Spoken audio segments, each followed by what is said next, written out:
né?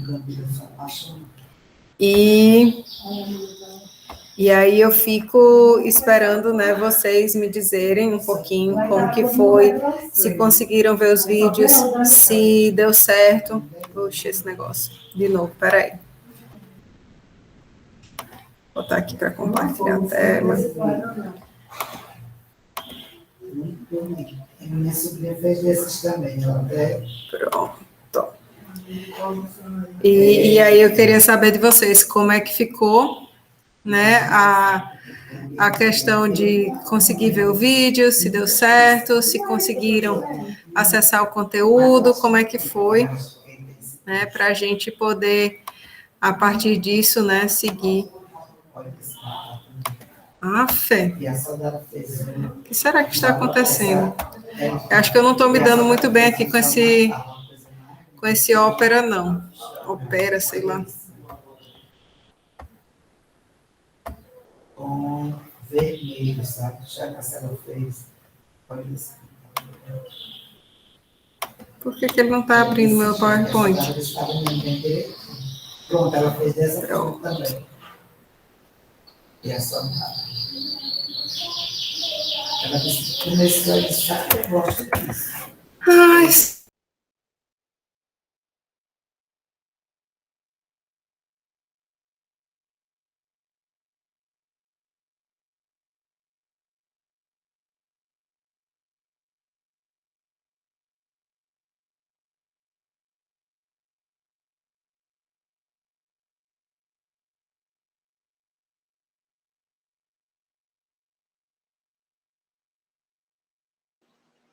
Professor, o microfone está mutado. pois é. Então, né? Eu não sei o que aconteceu aqui nesse bicho, não. Eu já sou uma pessoa, como diz o outro, desenvolta nessas tecnologias, já aprendi. Mas eu acho que fizeram alguma mudança aí nesse Meet que está bagunçando minha vida. Então, seguinte, eu quero saber de vocês como é que ficou, se vocês conseguiram ver o vídeo, se deu certo, como que foi aí essa experiência, se conseguiram ver a apostila, se tiveram dúvidas, né, para a gente poder seguir nossa vida. Olha isso.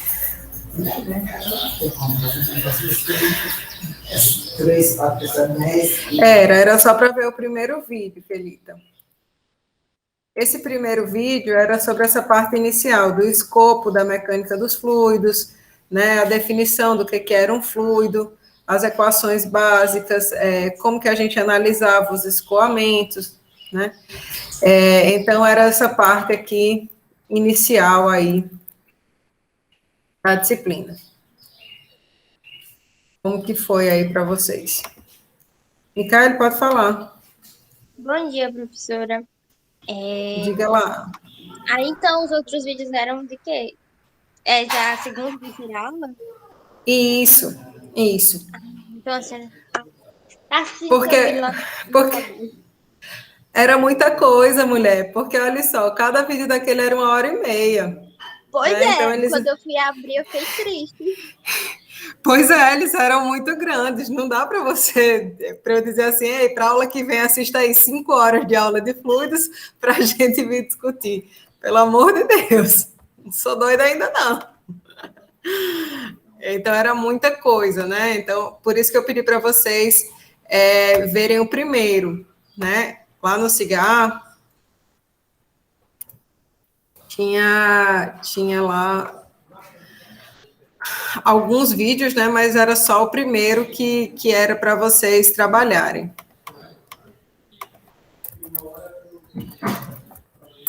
Faltou meia hora assistir ele, fiquei assim, não deu para terminar o trabalho. Poxa. Esqueci de voltar. Certo. Marcele também ia falar? Professora, eu preferi me seguir pela apostila. Aí eu fiquei com dúvida só de até onde, porque eu vi que essa apostila é até o dia 26. Eu fiquei com a dúvida de até onde eu deveria seguir. Aí eu segui até o primeiro bloco de exercícios, resolvi os meus exercícios e parei por ali, porque eu imaginei que não fosse tudo para hoje. Era por aí mesmo? Pronto.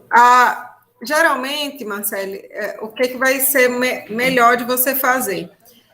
Como as aulas elas vão terminar em lugares que pode ser que não coincida bem direitinho com os blocos de exercício, né? É interessante, num momento futuro, você ver aonde que o vídeo está terminando, certo? Nessa primeira aula, a gente tinha até aproximadamente, né, essa parte de definição de escoamento transiente e permanente, né? Linhas de corrente, né? Esse primeiro vídeo, ele acabava aqui nessa parte, que a gente trabalhava de como que via, né, como que visualizava um escoamento de fluido, tá certo? Então, aquele primeiro bloco de exercícios, que eu acredito que você tenha tido contato lá na apostila, eles eram referentes a essa parte de massa específica, não era? Era sim. Pronto. Então, era interessante, né, você ter talvez continuado um pouco mais para trabalhar também com esse campo aqui de velocidade, que era essa segunda parte, tá bom? De qualquer maneira, o que eu vou fazer nesse momento é dar uma passada bem breve por esses tópicos que vocês, né, tiveram aí contato, né, do que é a mecânica dos fluidos e tudo mais, para a gente meio que normalizar o que todo mundo já deveria, né, na aula de hoje, ter tido contato, entender mais ou menos, e vocês ficarem prontos para assistir o próximo vídeo, né, e trabalhar com a continuidade do conteúdo, tá bom? Beleza, assim, para todos. Quem avançou aí no conteúdo, teve dúvidas?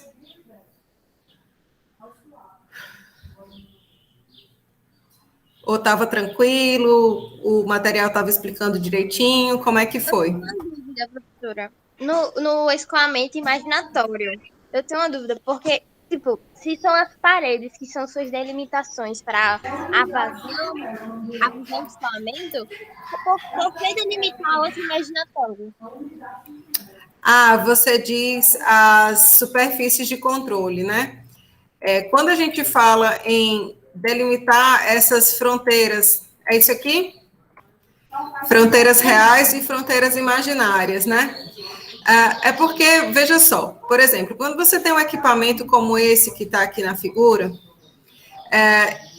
você geralmente tem um escoamento que segue aqui nessa direção, numa tubulação de diâmetro maior, e aqui ela continua num diâmetro menor, certo?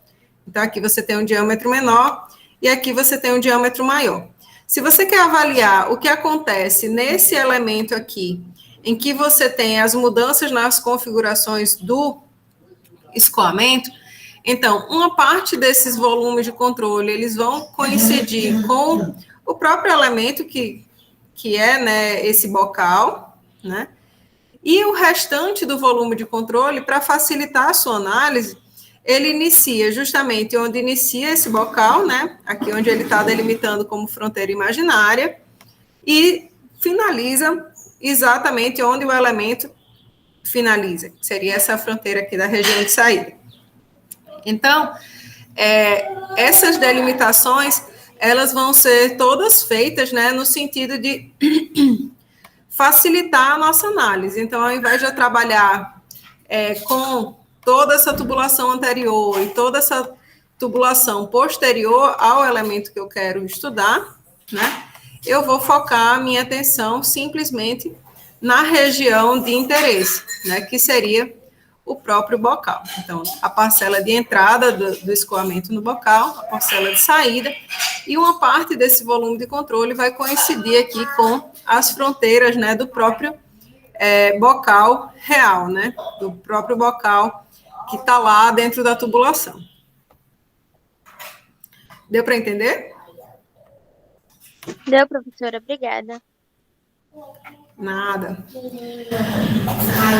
Bom, então eu vou aqui só, como eu falei para vocês, passar rapidamente pelo nosso material, né, para todo mundo ficar mais ou menos nivelado e pronto para a aula seguinte, né? Então, esse primeiro tópico, que é o tópico de introdução e de conceitos fundamentais, na verdade, a gente foca em o que a mecânica dos fluidos estuda, né? Então, a mecânica dos fluidos estuda os fluidos em repouso ou em movimento, e o que essa interação entre os fluidos e os contornos sólidos provocam, né? Então, que forças que surgem, quais são as pressões, né? Como que isso pode ser mensurado, né? Inclusive os instrumentos de medição de pressão, instrumentos de medição de vazão, são objetos de estudo da mecânica dos fluidos, né? Então, a gente tem várias situações, né, em que a gente vai aplicar esses conhecimentos, então, desde distribuição de águas até projetos de meios de transporte, projetos de hidrelétrica, lançamento de elementos aí aeroespaciais, todas as máquinas de conversão, né, turbinas, bombas, compressores. Então, você tem turbina eólica, você tem mecânica dos fluidos envolvida aí no seu trabalho. Se você tem uma turbina hidrelétrica também, então tem uma grande importância para o setor de energia, né? Então, a gente tem também interface com a área de biomecânica, de esportes, né, de aumento aí de eficiência, né, desses atletas, como fazer com que o corredor corra mais rápido para alcançar índices melhores, né, que posições favorecem, qual a inclinação do corpo, né, tudo isso pode ser estudado por meio da mecânica dos fluidos, né, inclusive de uma maneira infinitesimal, né, de ponto a ponto, com a geometria lá do corpo da pessoa, como que é o capacete desse ciclista, né, tudo isso pode ser trabalhado com fluidodinâmica computacional para um resultado bem preciso, né, e bem voltado para a performance. A gente também tem aplicações aí na biomecânica, então todos esses sistemas circulatório, respiratório, urinário, também podem ser parcialmente aí trabalhados no escopo da mecânica dos fluidos, obviamente com as devidas adaptações, né? A gente sabe que o sangue não tem as mesmas características da água, a gente sabe que tem partículas, né, dissolvidas aí nesse meio, mas de maneira geral a gente tem essas semelhanças e a gente pode usar os mesmos princípios, né? Eu gosto dessa foto aí desse rapaz aí com o sistema circulatório bem descrito, né? Porque a gente vê claramente que a gente sabe, né, que o coração é esse músculo, né, que promove a circulação de sangue. Mas na perspectiva de mecânica dos fluidos, o coração é uma bomba alternativa maravilhosa, né? Ela enche a câmara lá de fluido e empurra esse fluido. Enche câmara de fluido e empurra o fluido. Enche câmara de fluido e empurra o fluido, naquele intervalo de pressões que ela tem que trabalhar. Então, é uma bomba que trabalha aí por um período de vida muito superior do que os elementos mecânicos que a gente projeta, né? Então, a gente tem aí uma máquina muito, muito linda, o corpo humano, né?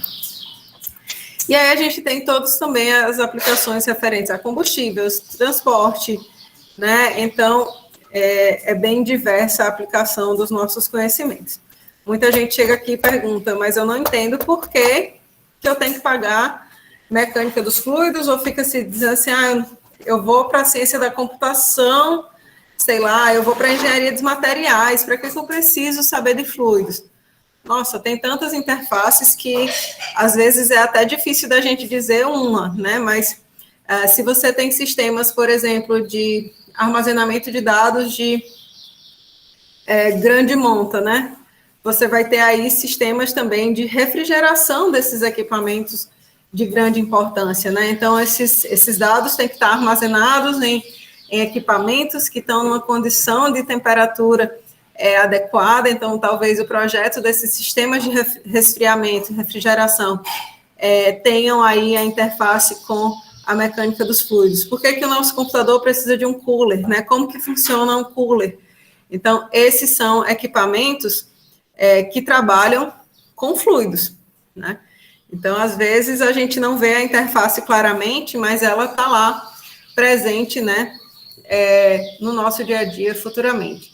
Né? Para o engenheiro ambiental tem muitas aplicações, para o biomedicina também, né? Quem vai para a engenharia de petróleo, pelo amor de Deus, nem se fala.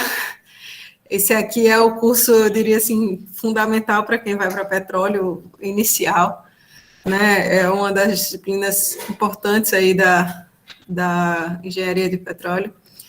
E a gente definiu, né, no material de vocês está definido, esse fluido como uma substância que vai se deformar continuamente, sempre que for aplicada uma tensão de cisalhamento, ou seja, uma tensão, uma força, né, que atua sobre uma área, né, e essa força atua tangenciando esse meio fluido, tá?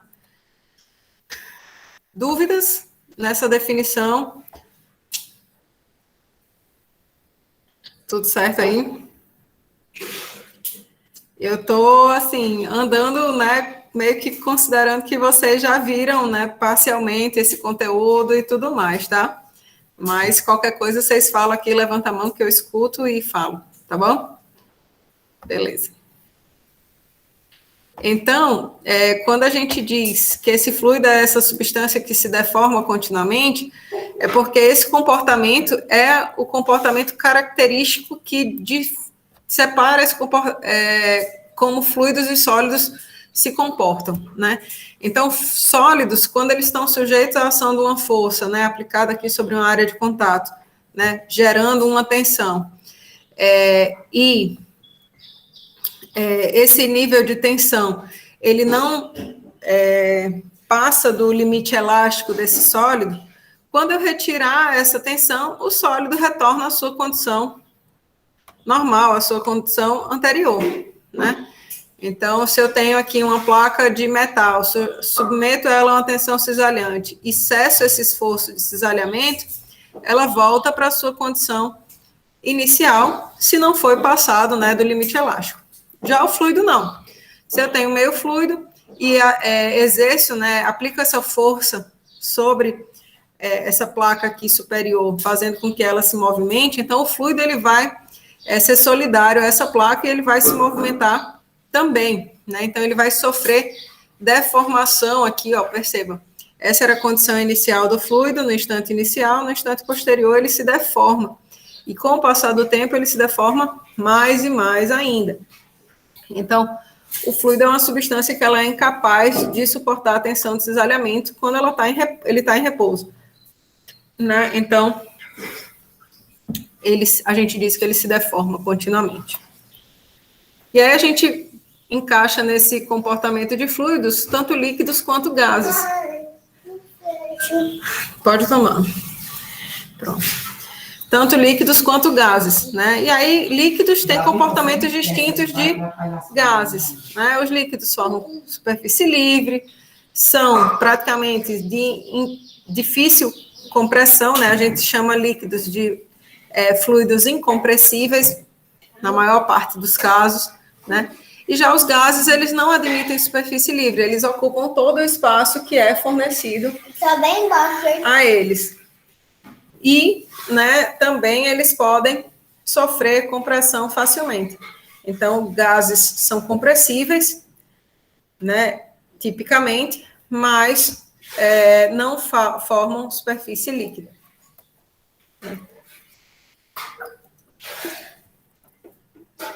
Eu não sei se foi nessa turma ou na outra que me perguntaram, professora, você vai voltar nas equações que vão ser necessárias para trabalhar na disciplina? Não pretendo fazer isso, né? Por quê? Naturalmente, a gente vai tendo que retomar esses conhecimentos ao longo do semestre, né? Essas são as equações básicas que vocês já conhecem, né? Vocês têm acesso a tudo isso aqui, já na física 1, 2, química, etc., termodinâmica. E agora a gente vai simplesmente reformular como que a gente vai usar essas informações, certo? Mas vocês não precisam achar que a gente vai trabalhar com coisas novas. Não, a gente não vai trabalhar com coisas novas. A gente vai simplesmente apresentar esse mesmo conteúdo de uma forma um pouco diferente, tá? Então, a primeira e mais importante definição do que a gente tem, né, de importante aqui na mecânica dos fluidos, né, diz respeito ao que é um sistema, o que é um volume de controle. Né? Sistema, ele vai trabalhar com uma quantidade de massa fixa, né, e identificável, eu posso identificar essa massa e separar ela do ambiente através de fronteiras. Né? Tipicamente, a gente divide sistemas em sistemas abertos, fechados e isolados. Sistemas fechados é aquele que a gente tradicionalmente trabalha na termodinâmica, né? Então, são sistemas que permitem troca de calor e trabalho, mas não de massa com o ambiente externo. Os sistemas isolados já não permitem nem troca de calor, nem de massa com o ambiente externo. Então, todas as mudanças nesse sistema ocorrem intrinsecamente a ele, né? Só com eles mesmos, sem nenhuma interação com o meio externo. O que a gente chama de sistema aberto, que são sistemas que permitem tanto troca de calor quanto de massa através das fronteiras, na realidade, eles também são chamados, né, de volumes de controle. Então, volumes de controle são regiões, perceba que no sistema aberto existe a troca de massa através das fronteiras, né, existe transferência de calor através das fronteiras. Então, volumes de controle são regiões do espaço onde eu podem existir esses fluxos de massa e de calor através das fronteiras, né? E eu delimito a região que eu quero observar, certo? Então, a nomenclatura volume de controle, ela é equivalente a um sistema aberto, certo? Tudo que delimita aqui o volume de controle, né, tudo que seria aqui essa fronteira, né, na figura, a gente diz que é a nossa superfície de controle. E aí essa superfície de controle, como eu estava falando com o Micaele, né, que pode ser imaginária ou física, real, ela pode existir realmente, ou eu posso simplesmente delimitar, né, com a minha imaginação, com o meu pincel aqui teórico, né, para dizer que essa região aqui é do meu interesse, que seja a região de entrada, por exemplo, da minha avaliação, certo? E outras parcelas, né, da fronteira do volume de controle, que são essas superfícies de controles, podem coincidir com fronteiras reais, pode coincidir, por exemplo, com uma parede. Voltando aqui para o caso, né, das fortalezas, né, eu posso ter aqui, por exemplo, um portão aberto, né? Mas esse espaço do portão aberto, ainda assim, é uma limitação da minha superfície de controle, né? É uma limitação que na qual eu avalio o fluxo, por exemplo, de pessoas, entendeu? Cadê, meu Deus? Espera aí, tô chegando. Diga aí, Micaele.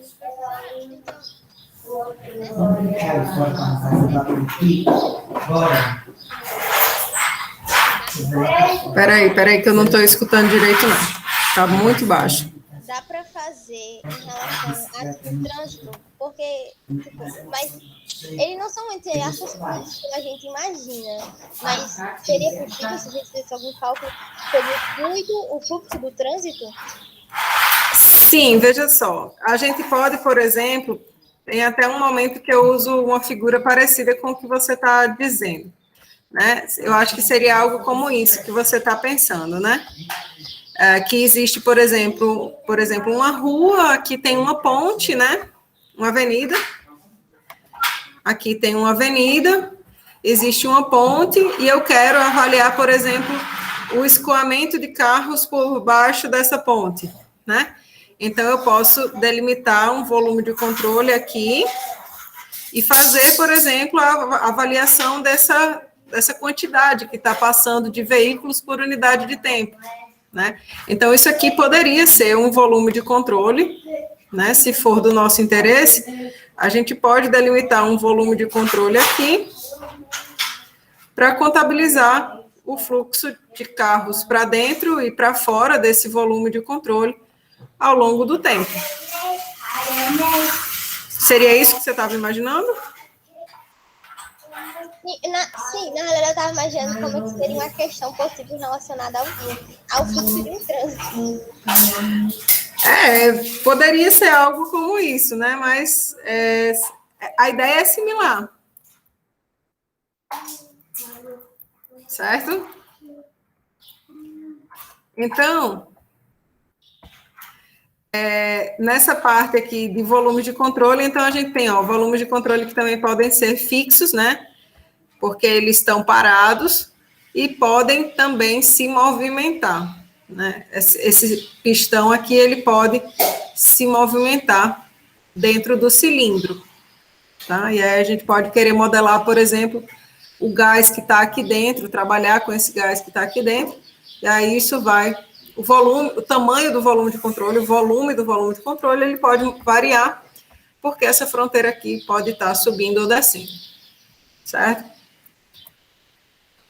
E aí, esse volume de controle, ele é delimitado pela superfície de controle, que eu falei para vocês, e o mais importante da superfície de controle é que toda ela é caracterizada por uma direção normal que aponta para fora da superfície de controle, né? Então, aqui, esse vetor normal na superfície de controle, onde existe fluxo de fluido, ele sempre aponta para fora da superfície de controle, certo? Sempre, sempre. Poucas coisas na vida são para sempre. Isso aí é para sempre, certo? E aí, como eu disse para vocês, a gente não vai reinventar a roda, né? A gente vai trabalhar com coisas que vocês já conhecem. E a diferença da mecânica dos fluidos para a mecânica básica que vocês trabalharam é justamente essa perspectiva de volume de controle em detrimento da ideia de diagramas de corpo livre, tá? Então, vão ter dois métodos para a gente fazer essa descrição dos escoamentos de fluidos.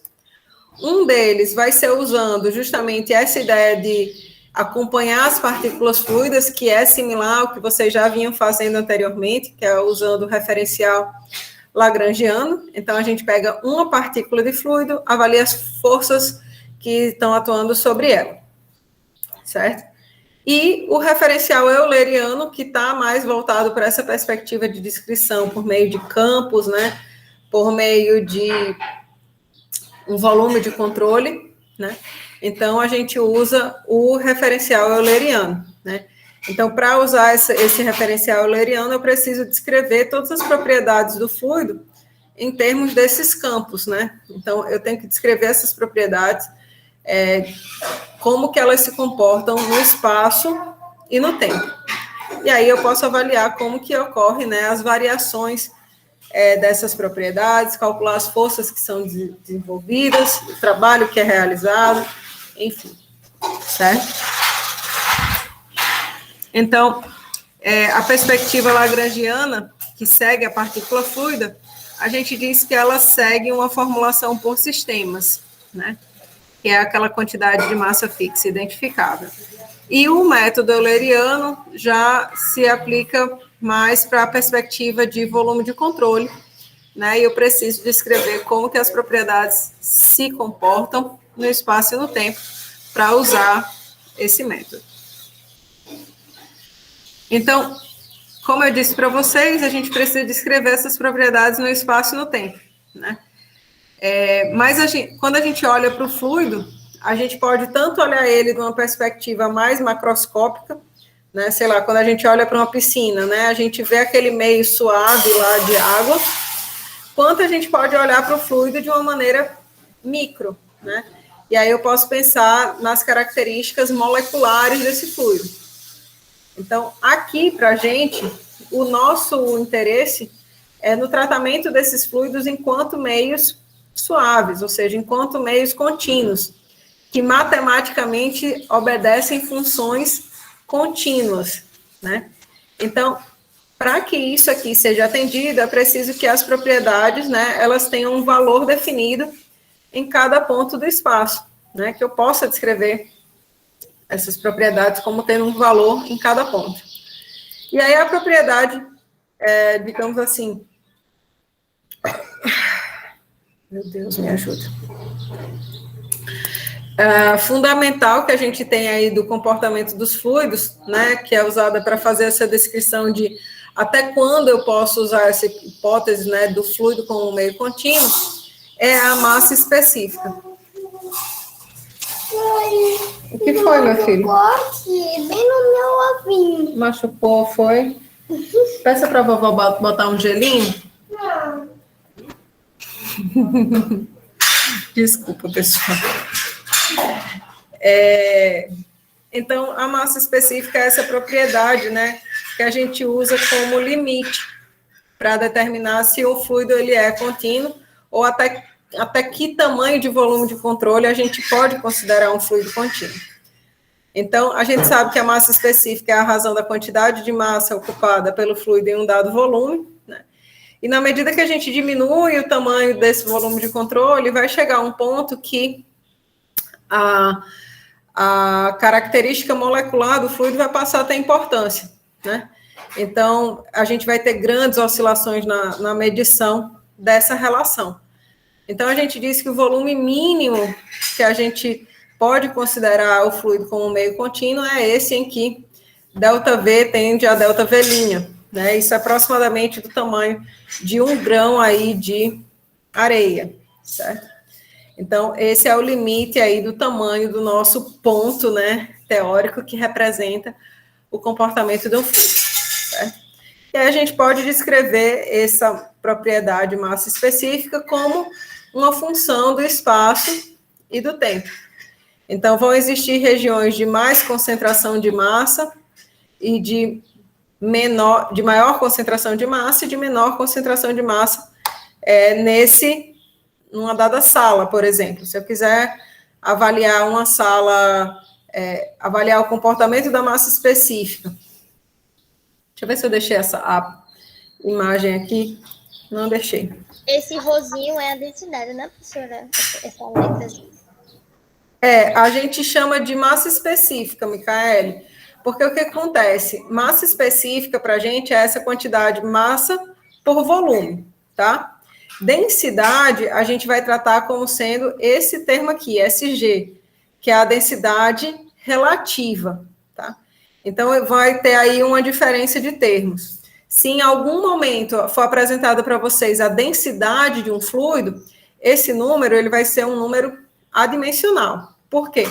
Porque a quantidade de densidade relativa para a gente, ela é a razão entre a massa específica do fluido e a massa específica máxima da água, que é a massa específica da água a 1000 graus Celsius. Então, aqui, ó, a massa específica tem um valor em quilogramas por metro cúbico, a massa específica da água também. Então, a densidade relativa vai ser uma quantidade sem dimensões, né? Vai ser uma quantidade adimensional. Então, por isso que eu faço muito cuidado peço para vocês terem muito cuidado com essa nomenclatura, né? Então, massa específica, a gente vai tratar dessa quantidade aqui, massa por volume, né? Então, no SI, as dimensões disso vão ser referentes às unidades quilogramas por metro cúbico. No sistema inglês, libra-massa por pé cúbico. Mas a quantidade, densidade ou densidade relativa vai dizer respeito a isso aqui, certo? A razão daquela massa específica pela massa específica da água. Então, densidade ou densidade relativa vai ser uma quantidade adimensional. Beleza? Isso é importante, Micaele, porque às vezes, numa questão é dado para vocês assim, olha, a densidade da gasolina é 0,8. E se você usar o valor 0,8 sem dimensão nos cálculos, né, isso vai fazer uma grande diferença, né, primeiramente, no que você efetivamente está calculando, né, porque aquela coisa que você achava que tinha um significado físico já não tem mais, né, e outro, né, a diferença que vai ter é na dimensão, né, perceba que a densidade relativa é um valor da densidade da massa específica do fluido por 1000 quilos por metro cúbico, que é a massa específica máxima da água, né, então a ordem de grandeza fica bastante alterada. Beleza? Sim, professora.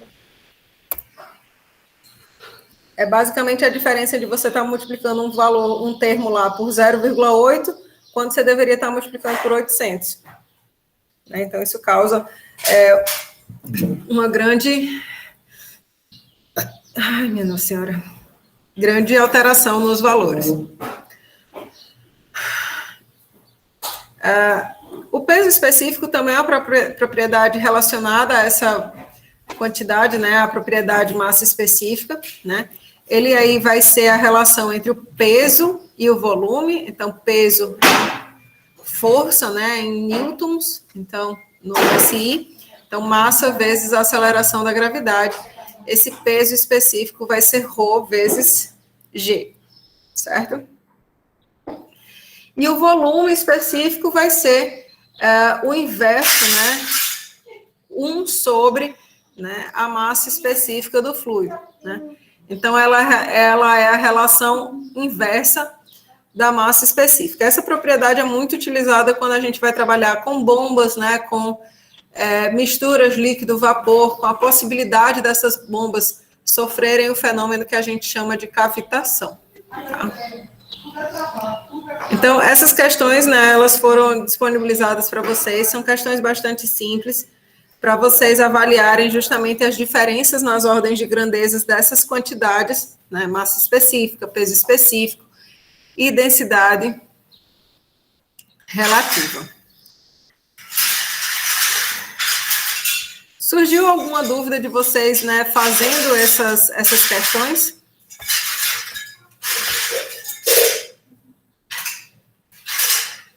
Rapaz, Davi é assim, né? Normalmente ele estaria no colégio agora, mas aí hoje ele está em casa, e aí é brincando para todo lado, e aí se machucando, e tomando minha água, e dando notícia do mundo todo, é assim. Certo? Tiveram dúvidas nessa parte de massa específica, como que calcula aqui essas quantidades? É bastante simples, né? Faz um exercício, professora, com a gente. Esses daqui são muito simples, tá? Eu vou fazer esse daqui só para realmente vocês se familiarizarem, mas não tem mistério, como diz o outro. Né? Então, essa daqui, ela diz assim, um reservatório cilíndrico possui diâmetro de base igual a 2 metros, altura de 4 metros, sabendo que o mesmo encontra-se totalmente preenchido de gasolina, determine a massa de gasolina presente no reservatório. Então, faz uns dias que eu não... Perguntam assim, se esses vídeos que a senhora está gravando vai para o YouTube. Vão. Só que perceba que esses vídeos aqui, eles vão ser muito mais, digamos assim, rápidos, né? A ideia é que a gente realmente faça só essa retomada do conteúdo com vocês, em detrimento daqueles que já estão lá, que realmente são, né, mais lentos, mais paulatinos, certo? Então, veja só, a gente sabe que a massa específica é a razão entre a massa e o volume, né? Ele pede para a gente determinar qual que é a massa de gasolina que está presente nesse reservatório. Então, a gente pode fazer a multiplicação dessa massa específica pelo volume. No caso, esse volume é o volume desse cilindro que está cheio aí de gasolina, né? Então, a massa específica da gasolina, ele já deu na questão, 720 quilogramas por metro cúbico. E o volume do cilindro, o que é o volume do cilindro? É a área da base vezes a sua altura, né? Então, a área da base de um cilindro é uma quantidade circular, π vezes o raio ao quadrado, e a altura tem o valor aí de H, certo? Na questão, ele dá o diâmetro do cilindro, né? O diâmetro da base vale 2 metros. Então, o raio aqui é de 1 metro, e a altura é de 4 metros. Então, 4 vezes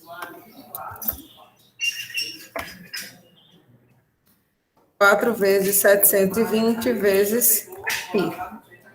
Então, 9.043,2. O quê, pessoal? Perceba, ó, que esse primeiro termo, ele tem massa, dimensões, né, unidades de quilogramas por metro cúbico. A área está em metro quadrado, né? Metro quadrado. E a altura em metros. Né? Então, se a gente for fazer uma análise aqui das dimensões desses termos, a gente vai ver que isso aqui saiu em quilogramas, né? Então, a massa de gasolina presente nesse reservatório cilíndrico é de 9.043 quilos, 9 toneladas. E é um tanque pequeno, né? 2 metros de base por 4 metros de altura não é tão grande assim. Não chega a ser um tanque grande de armazenamento, né? Bom, tranquilos? E aí tem várias outras questões aqui parecidas, né? Essas aqui com conversão de unidades, né? Ele já dá os fatores de conversão para vários cálculos também relacionados com a massa específica, ok? Bom, tranquilos aí, meu povo? Deu tudo certo? Tá todo mundo aí?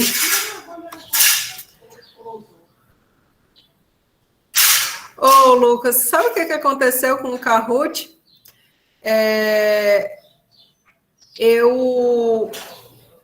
Semestre passado, eu acho que eu tinha 150, 170 alunos, eu nem sei. E aí o Kahoot começou a querer me cobrar, lindo, maravilhoso, para eu fazer as pools, né? Porque, de fato, é muita gente.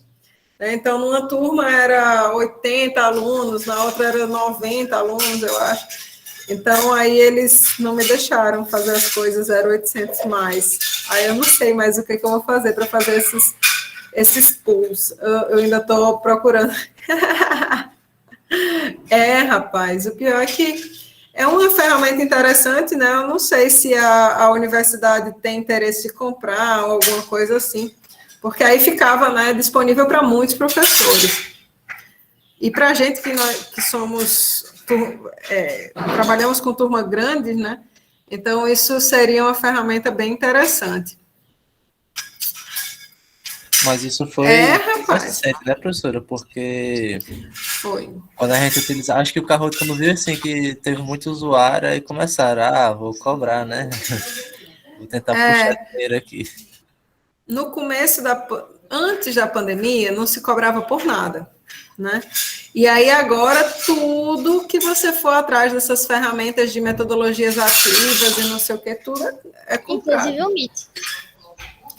Inclusive o Meet, né? Que agora a própria universidade teve que fazer as nossas e-mails institucionais e tudo mais para poder a gente ter acesso aqui e passar mais de 1 hora numa sala, né? Se você for um usuário normal do Google, com X tempos, você tem que cancelar as... 99 pessoas. Pois é. Então, superando aí as expectativas, continuando a nossa vida, o outro campo que a gente tem interesse de descrever, quando a gente fala em propriedades de fluidos, avaliações de forças e tudo mais, é o campo de velocidade, né? Porque, veja só, vocês conhecem da física que a velocidade, né, que dá origem às informações de aceleração, né? E aí, com as informações de aceleração é que a gente pode calcular forças, e com forças é que a gente calcula taxas de realização de trabalho. Então, assim, esse é um campo fundamental para a gente aqui no estudo de mecânica dos fluidos, porque ele vai estar presente na maior parte dos nossos cálculos. Tá? E aí o campo de velocidade é esse campo vetorial, a gente já sabe que velocidade é um vetor mesmo, né? Como um campo vetorial, eu preciso descrever não só o módulo da velocidade, mas também a direção. Isso aí é, como eu disse, coisas que vocês já estão habituados, inclusive lá da física. A diferença é que essas coordenadas x, y, z e t, na realidade, elas não representam a posição daquela partícula que está passando, que está escoando. Não. Essas coordenadas x, y, z e t representam que ponto desse campo aqui eu estou avaliando. Por exemplo, eu posso delimitar esse trecho aqui para ser a minha região de estudo, né? Aqui eu posso chamar da minha origem, meu zero, né? E aí, esses valores de x, y, z e do tempo vão dizer respeito às posições, né? Com relação a esses eixos que eu estipulei aqui, né? Então, x, y, z e t, vamos supor que eu esteja falando da velocidade quando a minha coordenada x aqui refere-se ao ponto 2 e y refere-se ao ponto 1. Então, quando eu falar do campo de velocidade no ponto 2, 1, 0, 0, eu estou falando qual que é o vetor velocidade nesse ponto do espaço, certo? Então, é isso que quer dizer esse campo aqui de velocidade. Então, o campo de velocidades, a gente pode descrever ele em termos do que a gente chama de componentes, né, da velocidade. A gente diz que a componente desse campo de velocidade na direção x é a componente u, na direção y é a componente v, e na direção z é a componente w.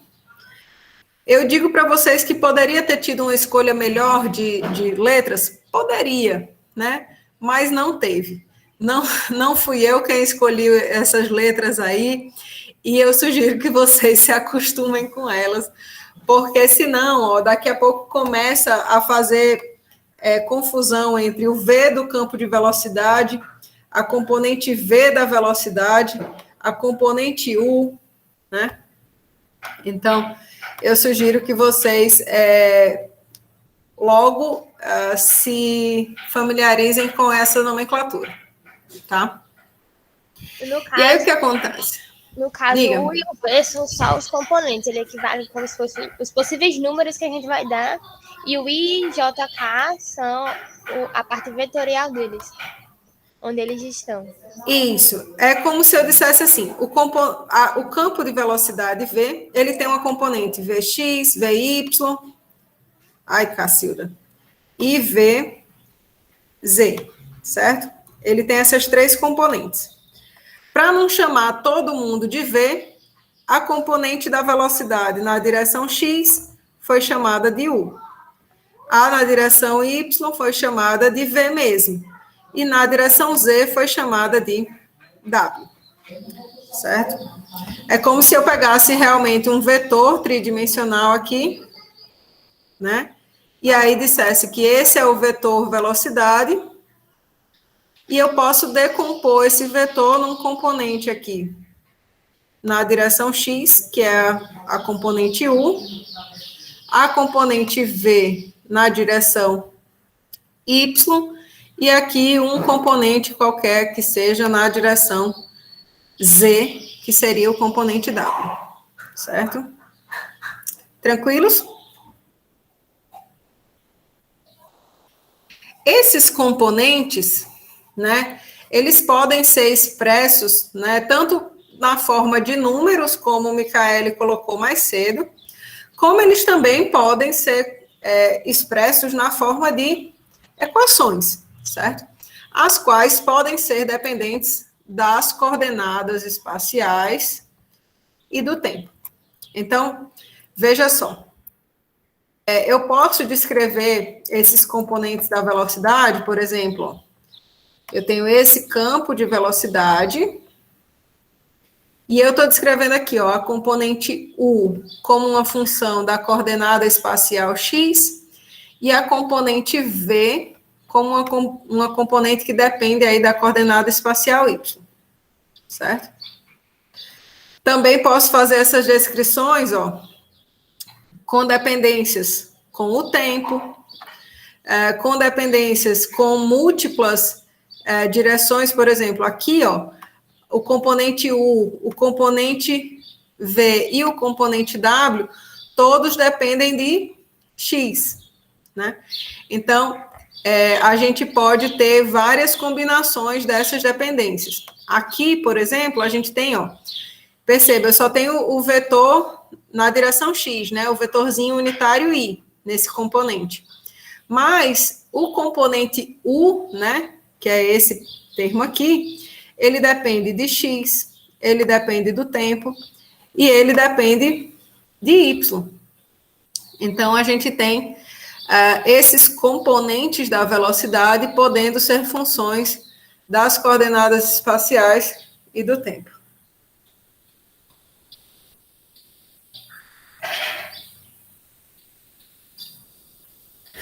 Precisava muito espirrar, mas agora sumiu. Toma uma aguinha, professora. Ai, Jesus. Então, essa dependência aí, dessas coordenadas, a dependência do campo de velocidade com as coordenadas espaciais e com o tempo, gera o que a gente chama de algumas classificações dos escoamentos. Se, por exemplo, a gente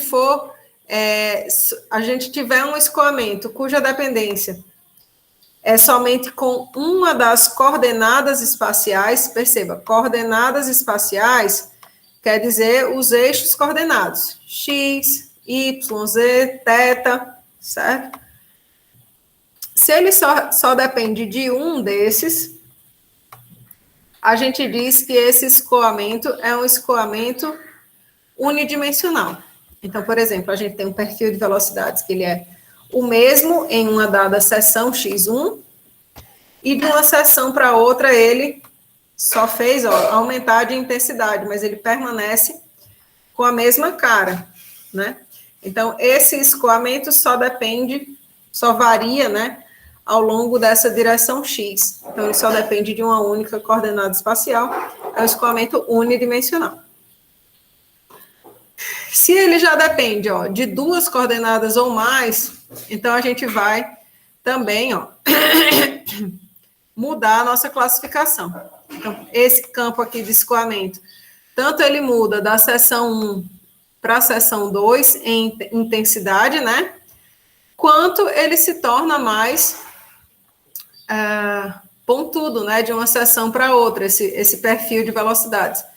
Então, vai existir variação no perfil de velocidades ao longo do eixo x, de um x1 para um x2, e o próprio valor da velocidade varia ao longo aqui do eixo y. Então, esse escoamento, ele é bidimensional. E os escoamentos tridimensionais, então, a gente tem essa variação aí nas três direções, né, com os três eixos coordenados. Então, essa seria... Mas é claro que a gente vai estudar qual é o mais difícil, que é tridimensional, que as coisas não são fáceis para a gente. Que nada. Vocês vão ver que a mecânica dos fluidos é linda. Nada de coisa difícil, é tudo lindo aqui na mecânica dos fluidos. Então, a maioria dos problemas reais da natureza realmente são tridimensionais, né? Porque a gente tem os tubos, né, que mudam de diâmetro, tubos que fazem curvas, né? Então, esse fluido, ele pode estar sujeito, né, a variações nas três dimensões.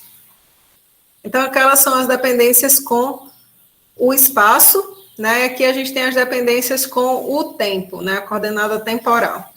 Se não houver variação no campo de velocidade de um instante para um instante seguinte, né? Ou seja, se eu olhar para o escoamento aqui no instante t igual a 1 segundo, depois olhar no instante t igual a 20, olhar no t igual a 100 horas, e o comportamento for o mesmo, né?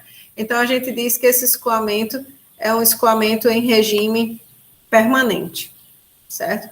Então, isso não diz respeito exclusivamente ao campo de velocidades, né? Mas também a qualquer propriedade, ó. Se as propriedades do fluido não variam com o tempo. Então, se eu estou no escoamento, se o fluido está escoando em regime permanente, então, tanto o campo de velocidade não depende de T, quanto o campo de massa específica, quanto qualquer outro campo de propriedade. Certo? Já no regime dito transiente, então, a gente tem a dependência dessas propriedades com o tempo, né? E aí o comportamento, ele varia a cada instante. A gente não... a princípio, né? Eu estou falando aqui como se a gente não tivesse uma equação para dizer, né? Mas, a princípio, a gente não sabe o que acontece no instante seguinte. Se a gente tem essa dependência do campo de velocidade descrita, a dependência do campo de velocidade com o tempo descrita por meio de uma equação, então, sim, a gente tem como prever como que é o comportamento de um instante para um instante seguinte, certo? Nessa questão aqui, que está disponível aí nos slides de vocês, ele fornece um campo de velocidades e pergunta se existem pontos de estagnação nesse campo, né?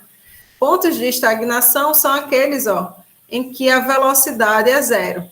Se a velocidade é zero, isso quer dizer que ambos os componentes da velocidade, x e y, têm que ser iguais a zero, né? Por quê? Porque para que esse campo aqui seja completamente igual a zero.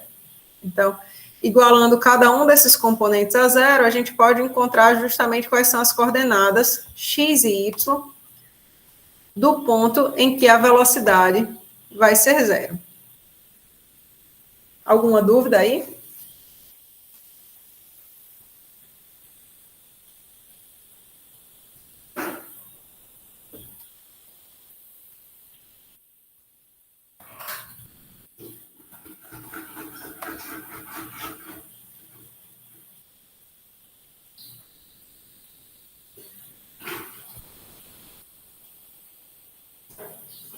Valha-me Nossa Senhora. Eu perdi aqui metade do que... Larissa, os que estão no CIGA, eles são... Larissa está falando a respeito dos slides que tem no CIGA, porque o de lá tem um fundo branco. De fato, os do CIGA, eles foram enviados para vocês, e eles são referentes a, inclusive, semestres anteriores e tudo mais. E eles estão, daquela forma, mais pensados numa pessoa que quer, sei lá, imprimir tudo, fazer suas anotações, né? Então, a maioria dos fundos daqueles slides realmente são brancos, né? Para permitir que vocês tenham esses espaços, inclusive para facilitar a impressão. Aqui, nesses slides daqui, eu não me preocupei com isso, porque eles são o mesmo conteúdo, né, daqueles, mas aqui eles estão deixados de uma forma que eu tenho liberdade para apresentar para vocês de uma maneira mais chamativa, ou, enfim, certo? Então, é o mesmo conteúdo, mas eles realmente vão ter caras diferentes, tá bom? A última parte dessa aula de hoje, pessoal, era referente a essa parte de visualização de escoamento, né? Era a última parcela que tinha lá naquele vídeo que foi disponibilizado para vocês, né? Alguém chegou a ver essa parte lá no vídeo? Ficou com dúvidas?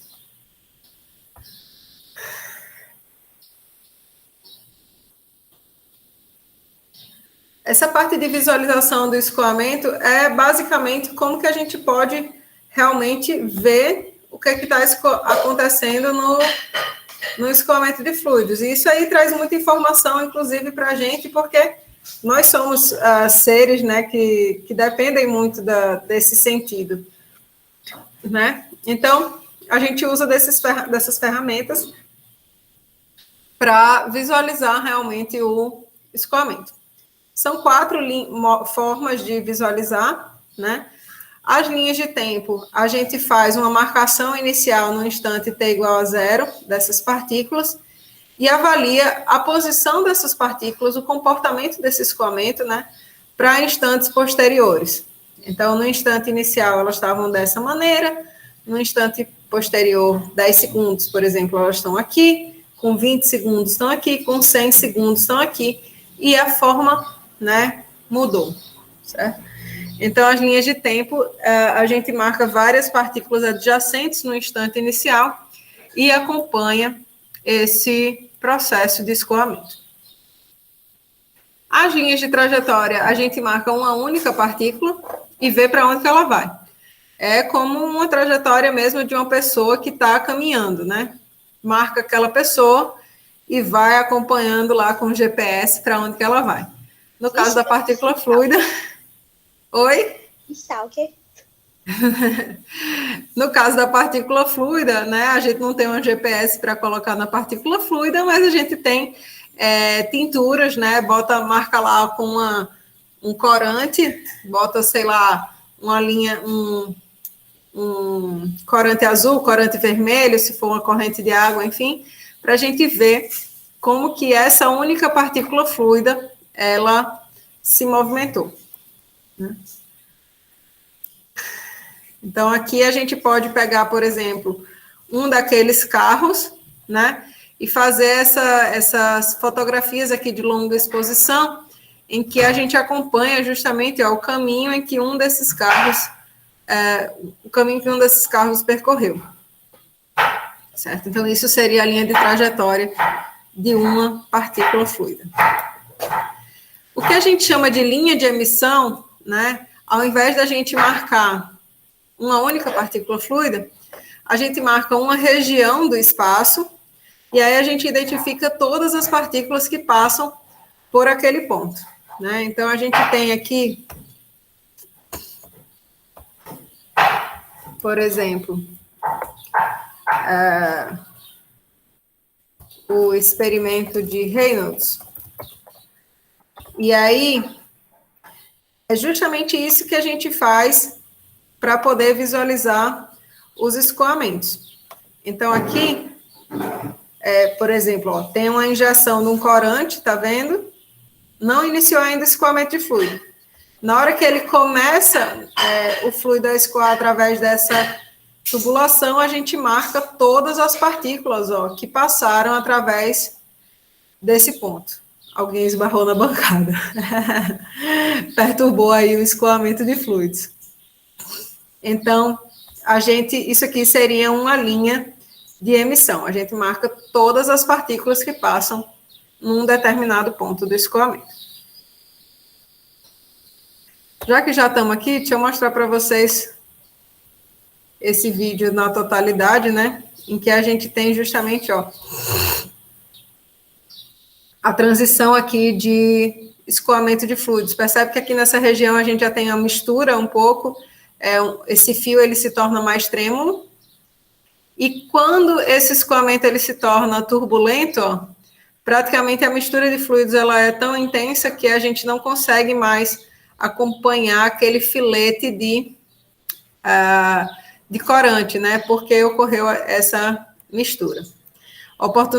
Oportunamente, a gente vai ver por que isso acontece, certo? Por enquanto, eu só queria mostrar como que a gente faz essa marcação, beleza?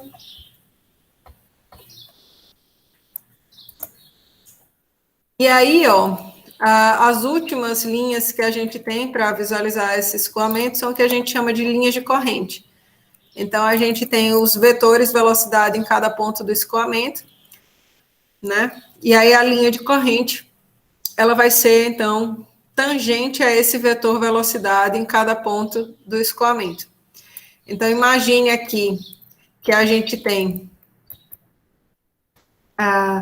um campo de escoamento qualquer, né, uma região que a gente está estudando, a gente tem o campo de velocidade desse escoamento. Então, esses vetorzinhos representam para onde que o fluido está indo e qual a intensidade da velocidade em cada ponto. As linhas de corrente, ó, elas são desenhadas tangenciando o vetor velocidade em cada ponto do escoamento. E aí, essas linhas de tangente, essas linhas de corrente,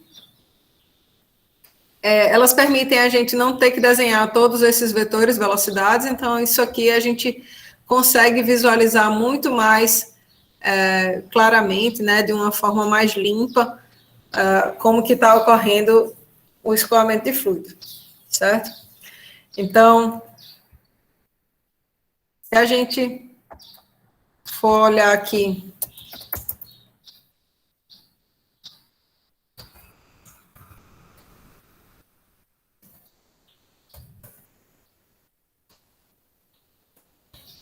se a gente for avaliar, eu vou ver se eu acho aqui algum vídeo de fluidodinâmica computacional.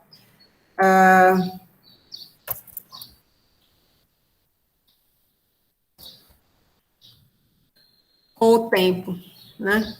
Pronto, aqui tá bom. Então, aqui nesse elemento, ó, ele está avaliando como que ocorre o escoamento de fluido dentro eu acho que isso é uma bomba. E aí, veja só. Quando ele começa a mostrar a simulação propriamente dita,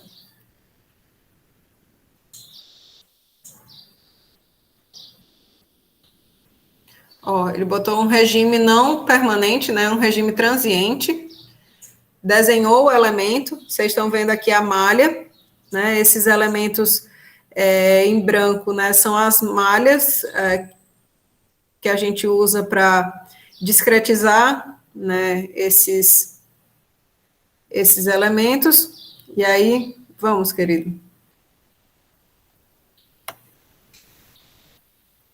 Tá apressado.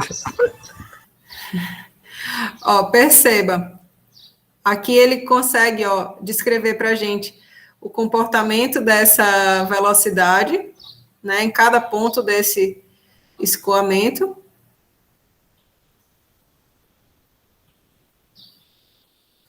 Né, como que isso varia ao longo. E aqui, ó, ele está colocando justamente as linhas propriamente de corrente, tá vendo? Como se fossem pequenos tubinhos, né, que é justamente como ele faz essa modelagem do escoamento do fluido.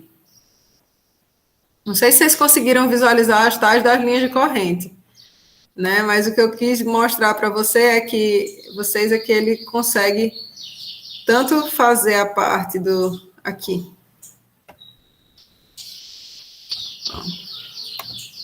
Então, aqui, cada linhazinha dessa, né, ela é tangente ao vetor velocidade da partícula fluida naquele instante. Tem muita coisa interessante para a gente fazer com fluidodinâmica computacional, pessoal. Muita coisa interessante mesmo. E é bonito de se ver. É mais avermelhado, assim, no tubo, que é um pouco mais estreito. O que significa a velocidade do fluido? Aqui nesse gráfico ele está expressando como a velocidade, né?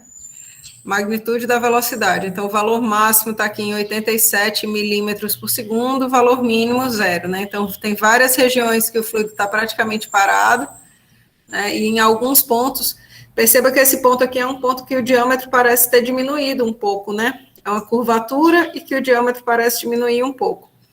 Então, quando a gente diminui a área disponível para o escoamento, a tendência é que a velocidade do escoamento aumente, realmente. Então, pessoal, era isso por hoje, né? Eram esses os materiais que eu queria mostrar para vocês. Você está falando da simulação, Micaele? Com simulação em fluidodinâmica? Sim, sim.